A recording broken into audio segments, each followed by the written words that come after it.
botani andanyang bola matapisa suwa kita na pane katika utandara kadini suwa pakuwa madinda gawafara azamala yengaye nakuwa mitumani seba wakana wanyeti na wajanitani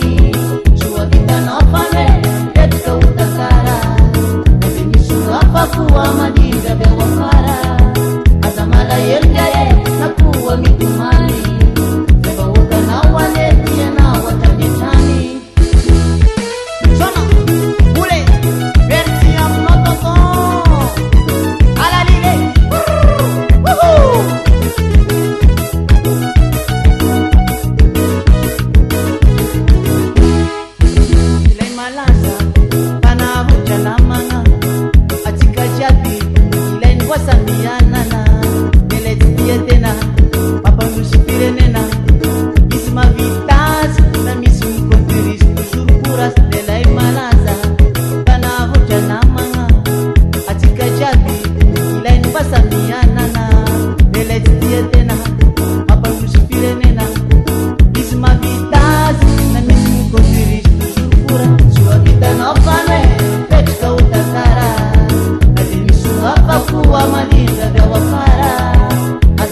yengaye nakuwa mitumani